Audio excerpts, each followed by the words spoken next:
welcome back to another episode of Rugby with Pads. Started off last week, I guess, or in the last episode, with a little bit of a rusty episode. I haven't recorded for a very long time in a new location, lots going on, lots to think about, lots of setup worries. But would you know it, I'm actually recording this back to back. I'm just going straight in, and we're going to go into episode 2 of our off-season musings series, where I'm going to be talking about knowing your league and your league mates, not just your roster. Now, that might sound kind of counterintuitive, and I'm going to go into that, but we all go into this game wanting to win a league. The mutual interest in NFL, the shuffling of stats and being locked into red zone is one thing, but you still yearn to annihilate your opposition. Crush the competition, stamp your name in the annals of league history, and get your name on a lovely little trophy, using that again. Easy, right? You lock in. You read the blogs, listen to podcasts, like Rugby with Pads, coming at you all the time, hopefully, and solo it out, picking the best lineups you can. You work in the most efficient way and do what your time allows you to do. You're a lock for the number one. You can't be beaten because you have done the work. You will get the number one spot and you'll be the master of your own destiny. If only it was that easy, guys. Oh, leading you down the garden path there. It isn't always the way, is it? Injuries happen, real life actions implicate and impact your fantasy life, and you need to make sense of it all.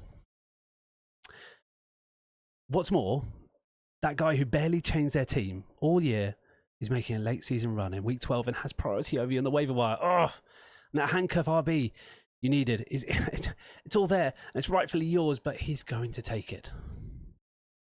What I'm trying to say here is you need to be aware of your surroundings and the surroundings of the rest of your league and your league mates. To extend the analogy, you want to ensure you don't get run over by the competition. Luck is always a factor, but you can limit it through your own actions, but also understanding the impact of your actions, what others need and what you're doing to outmaneuver your competition. This is where it gets into a bit of the gamesmanship, but you find out a lot by talking to your league mates. If you sit alone in a vacuum, you will never win because someone will always have a better plan, and you need to understand what that plan is. And that, also, by the way, you need to outmaneuver yourself. Sorry, you need to outmaneuver your competition. You also need to outmaneuver yourself because you will be your own worst enemy throughout this. I mean, you are your own worst enemy, full stop. Every game I've lost has been on me, but when it comes to winning a title, overthinking, burning your waiver priority, analysis paralysis, all of these things will step in your way. Make sure you shift your thinking and put it in context of not just your roster, but your league mates' proclivities, wants and needs, and ultimately weaponize it against them. To borrow from Sun Tzu in The Art of War, the supreme art of war is to subdue the enemy without fighting. By ensuring you have priority on the waiver wire. I think I might have added that bit at the end. Bring it back from being silly, fantasy football is a social sport. So if you're playing in a vacuum, you're not really playing. So you want to have something to brag about and hold over your teammates for the rest of the year. That's really what it's all about. If we're being honest here, guys. So learn how to work in your team, talk to people, be social, and ultimately you can use that very maliciously to work with /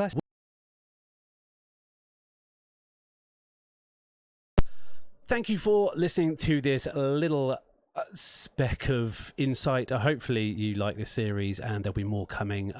Next time I will be doing what to expect from your commissioner, something I am incredibly passionate as a commissioner of multiple leagues. And I'm a commissioner of multiple leagues over the off-season. I mean, I am drafting a league right now as we speak. It's an auction league. It's very slow, but it's very fun.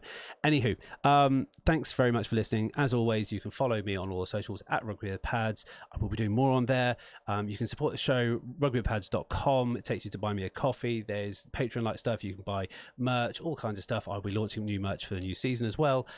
And just leave me to say thank you so much for listening. If you listen this far, I know it's only 4 or 5 minutes, but really do appreciate everything that you guys do, and you give your time to listen to me talk about something that I am incredibly passionate about.